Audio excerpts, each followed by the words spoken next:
This is the plaintiff, Veronica Robinson. She says she and her older sister, the defendant, used to live together until the woman locked her out by slamming the door behind her when she stepped outside. She had to get an order of protection against her because she owns 2 firearms. The woman trashed her belongings, and she's here suing for the state max of $6,000 in damages.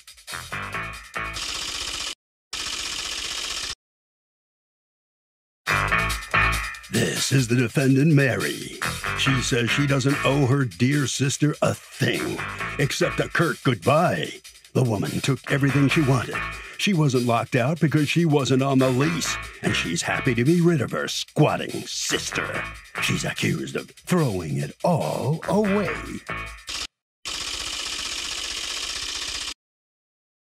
The defendant has filed a countersuit for $5,000 for slander on social media and harassment.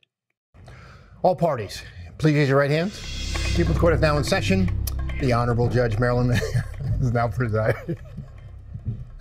What is that? Well, you know who didn't do it. No, I don't know. I don't know. That's my answer. Litigants have been sworn, Your Honor. Thank you, Douglas. All right, Ms. Robinson, you are suing your younger sister, Ms. Mary, for $6,000. You say you're actually out over $8,000 because she locked you out and you caused pain and suffering, defamed your character, and ruined some of your stuff. You have a counterclaim against her for $5,000 for slander and defamation. Okay, so at some point you started to live together. How long did you live together? We lived together for a year and a half, about a year and a half. Okay, and had you had a good relationship with your sister before this? Yes, I thought so. Okay. What went wrong while you were living with her? What went wrong? I really don't know what went wrong. But I moved from Springfield, Illinois. She had moved from California. I moved straight into the apartment that her and my son had signed the lease. Between January and March, my oldest son decided that he wanted off the lease. When she came back from the rental office, I asked her if she put my name on the lease. She said no, because she didn't want them to do a background check on me. Why not? That's my sister. Because I've got a record. Okay. So that was fine. We had a verbal agreement from day one when I moved there May the 15th of 2020. So everything was fine. So I go out of town. She's like a homebody. I do things. I go out of town. I go to bingo. I go to church. I do a lot of things. She wants to stay at home. That's fine. I'm fine with that. So I went out of town in October. While I was there, I texted her and told her that I was going to send my part of the rent by my son. So she immediately called me and said, I don't want your money. I want you out. I said, okay, I'm fine. Did you know why, though? So obviously something had happened between you two that would cause her to say that. What would be the reason she want you out? The only reason I know, a couple of days before I left going to Atlanta, we had a few words. About? She thought that I was washing my son's clothes. And I wasn't washing his clothes. I was washing my own clothes, but she smelled marijuana. So she just assumed that this hoodie I had hanging in the wash area, that's where the odor was, the marijuana smell was coming from. Okay, and she would care if you were washing your son's clothes because she pays the water bill or something? Like, what would be the reason that she would care? I really don't know. Okay. I really don't know. All right, Ms. Mary, what was the problem that led to you wanting your sister out? Okay, good morning, Your Honor. The problems all started back in February. Ever since February, when it came time to pay the rent, she would leave in the middle of the night a week before like a thief in the night. And in July, she left, and this is where the problem really came in. She went up to Springfield. That's where she said she was. I called her, and I said, the rent is due. She told me, I don't want to hear that. That's what she said, and she hung up. Then she told me, oh, I'll send it to you when my granddaughter wakes up. I didn't get the rent until July the 7th. That's when it all started. When she came back from her trip or wherever she was, she came back, she went in her room, she closed the door, and After that point, Your Honor, we didn't speak anymore. The tension was so great, you can cut it with a knife. Okay, so then in October, she got up again at 4:58 a.m. and left in the middle of the night. And I knew it was 4:58 a.m. because I could hear her. The door was opening, and she locked it, and she was gone. Okay, in this day and age, it doesn't really matter if someone's not there. They can still pay the rent through Cash Apps and Venmo and Zelle. You're absolutely right, Your but Honor, she doesn't. Your point is that she doesn't. She didn't want to pay. She never wanted her name on the lease because she couldn't get on the lease because of her background. She's a felon. She said, "Don't put my name on the lease. They don't need to check me out." What are her felonies? Oh, she went to jail for bank robbery, for stealing mail from the post office. She had charges brought against her from stealing from Home Depot and Walmart. She has a record that reaches from the West Coast to the East Coast. Prostitution. She's a heroin addict. She's a junkie all her life. She's never been to rehab. I tried to help her. That's why we went to Springfield and got her. I'm her last resort. She's laughing, but it's all true.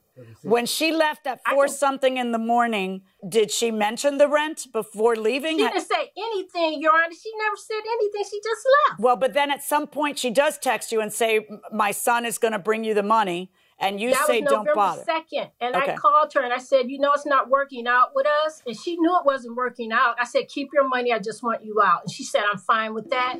How were arrangements made for her to move out? Okay, arrangements were made through our uncle. He served as mediator for us on November the 5th, Your Honor, when she called the police and tried to have them break my door down to let her in. Okay. So now let me ask you, Ms. Robinson, when she tells you I want you out, that's on November 2nd. When do you return from whatever trip you were on? November the 4th. All right. And then what happens on November the 4th? So on November the 4th, when I came back, she had changed the locks on the door. So I banged on the door. She opened the door and I stepped going in the house, and she tried to push me out, and I went in anyway. Went in, and that was it. She called the police. When the police came, I went to the door. She was outside talking to the police. All of a sudden, I heard the door slam, and she was marching in her room. But whatever the police told her, I'm sure she was trying to tell the police she wanted me out, and the police probably told her she had to do the 30-day eviction or whatever. The next morning, I went out to smoke. She ran behind me and locked the door. She locked the door when you went out for a smoke, and then what happened? Proving once again, no good can come from smoking. And then I was locked out. Right. So what did you do? So I called my son and told my son to come pick me up. So I'm still, when my son come, I'm still in the car, sitting in the car at that point. And I had been out there for like 6 hours there in the cold, still in my pajamas. Then my uncle, she called my uncle because I never called him. He called and he said, you all need to squash this before somebody get hurt. So I told my uncle, I said, she don't want me there. That's fine.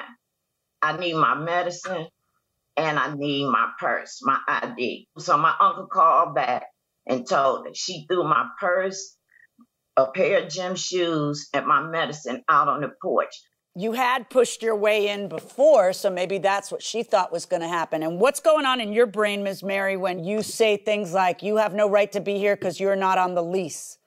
Is it your impression that she has no right to be there if she's not on the lease? Well, yes and no. I served her with a 3-day notice. I put it on her door. Because the police explained to you that day that you can have a verbal sublet, which is what you have with her because you were collecting rent. So you don't have the right to self-help. You can't just change the locks on her. But, Your Honor, I told her I was moving out. She told me doesn't matter. None of that matters. You still got to do the same thing your landlord would have to do with you. You don't get to skip the steps. The polilis told you that, right? That's why you put the 3-day notice. Okay. And I put it on her door. I taped it there. She looked at it and laughed and said, that don't mean.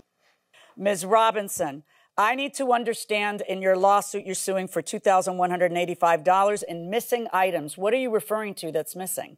I'm referring to my computer stand, a paper shredder, my bed. What do you mean your bed? My whole bed, Your Honor. I submitted a video where she's putting my stuff outside, putting my bed outside. Well, there go my bed.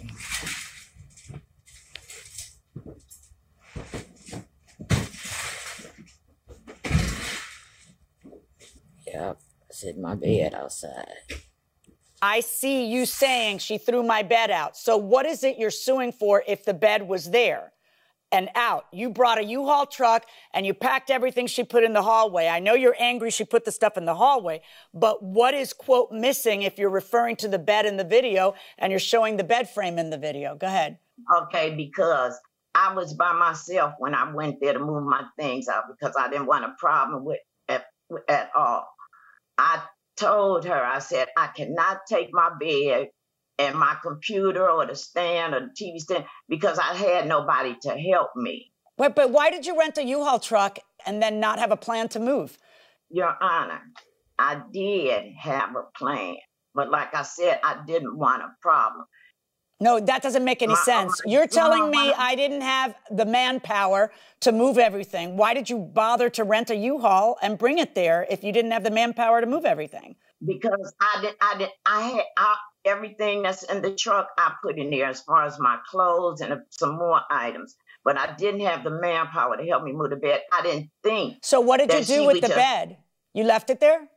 I left it there because I didn't have anybody to help me put it on the truck. All right. And then according to you, there's a computer. You left the computer there too?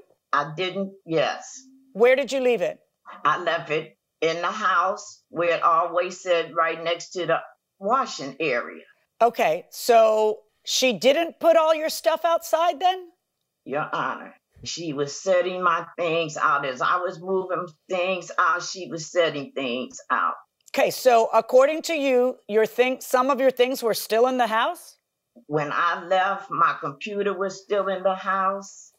The computer stand was still in the house. What kind of computer? I really don't know what the name brand of it was.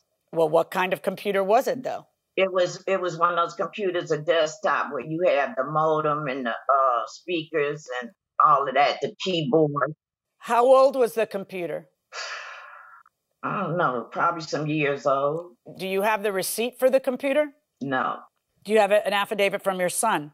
No, I don't. Watch this. Okay, Ms. Mary, did she leave a computer there? A desktop computer? No, she did not. She used her phone. I have a laptop. She used her phone for everything, for Facebook, for everything. She's a phone junkie. Okay, so that day that you put her stuff in the breezeway, did you put everything of hers in the breezeway? She started putting it out there. So I was helping her. First, I was holding the door open. Then I started helping her along because she was taking forever as she was loading her U-Haul. So I started sitting stuff out too. I didn't take anything of hers. Everything I bought with me. Hey, y'all. So here it is Sunday. Text my sister this morning at the U-Haul place, ready to get a truck to go get my things. She told me come tomorrow. Were you posting this on social media or something, Ms. Robinson? Who are these videos for? Did you post them? I'm trusting in God. Yes, I did post them on Facebook. And this is my stuff sitting outside. How come when you're talking about this is my stuff, look at what she did with all my stuff, you don't mention that there's a computer and a shredder inside? How come those words don't come out of your mouth when you're filming all the stuff of yours that she put outside, Ms. Robinson? Because at that time, when I was filming it, she was still going in and out bringing my stuff outside. All of this is my stuff sitting outside. Is that your U-Haul that I see? Because it's enormous. Yes. Okay, you are there taking something else out, Ms. Mary. Yes, that's correct, Your Honor. I didn't throw anything out. I set it out. She started the sitting out process. I'm just waiting. I want y'all to see this big that was threatening me. She didn't ask me to keep anything. She took everything. Naturally, she gonna say Still that. waiting on this so-called fake bouncer to come out. I guess she went in there and told him I was recording. He don't want to come outside, but I'm gonna get him. You're more worried about capturing the fake bouncer than you are about, hey, where's my computer? Straight up there. Where's all my electronics that I say are in there? You know, Ms. Mary, You can't Yes. change the locks on someone who you are collecting rent from any more than your landlord can. It may make perfect sense to you. I want her out. Here, I got a way to make her stay out. I'll just change a lock. So it makes sense to your landlord, too. Tenant isn't paying. I know a way to get my property back. I'll change the locks. You can't do that. You are, in essence, her landlord. Well, she didn't pay me any rent for November. I didn't take it. I didn't want it. Yeah, no, I understand that. That doesn't mean you don't have to follow the law and go through the eviction process. You do. So I want you to know that, because in many states, it's actually a misdemeanor, a crime. Okay, well, I tried to do the right thing, Your Honor, and she just completely ignored me. She tried everything possible. No, the right thing is to go through court. Now, you are suing her. You have a counterclaim against her for slander and defamation. For what? Because she slandered me on social media, told all those lies. She thought, I'm jealous of her. She put my address, my name, my whole address on Facebook. She said, she talked about my son. I told her, don't involve our kids in our business. All that kind of stuff. And she just keeps coming back harassing me. First with Okay, I need to see, did you introduce into evidence any of what you just said for me to look at to see if it's defamation or slander? Who, me? Yes. I submitted everything. Yes, Your Honor. You submitted a lot of stuff, electric bills, gas bills, lease, paperwork from court. What I'm asking you for is what you're talking about. Do you have any, can you? It's all on Facebook. I don't do Facebook. You just saw the video she put on there. She was talking about I understand. Do you have any evidence to buttress your counterclaim regarding defamation or slander that you'd like me to look at? I don't do Facebook either. So I would need you to take it off of Facebook and show it to me by way of an exhibit so that I can see what you're talking about. Ms. Robinson, what did you put on social media about her? I didn't put anything on social media about her other than what you saw on that tape right there, Your Honor, that you just looked at. Have you two spoken to each other since all this happened? No. No. Have you ever spent time in your lives without talking to each other before? Yes. What's the longest you've ever gone without talking to each other?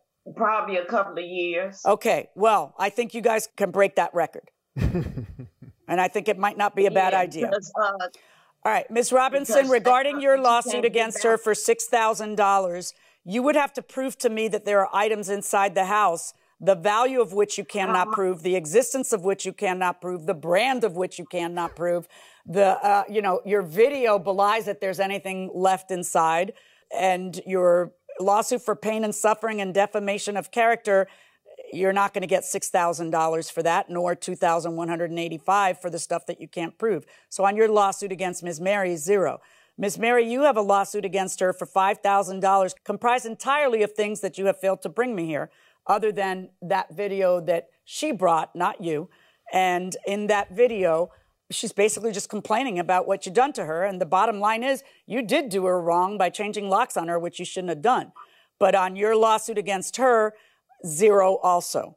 That is my verdict. You guys are done. And I would suggest that you take a little break from each other. Okay? Good luck, ladies. I never want to see her again, ever. So in this war between the sisters, the plaintiff doesn't get $6,000, the defendant doesn't get $5,000. Ms. Robinson, let's talk about to you first. You filed this lawsuit. You know, your sister said a lot of things about you. All of those are lies. She's just an envy, jealous. That's all she is. I'll never have nothing. Ask you. If I seen her on fire, I wouldn't spit on her. And that's the way I feel. Come on. And I'm through with it. Boy, at this point, I'm done. All right. Well, the judge says you guys ought to take a break. I assume that's exactly what you're going to do.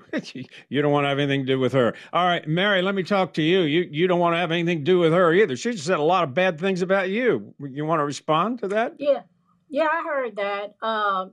You know what? I would say that she's angry normally if that was a normal person, but she's like a mad dog.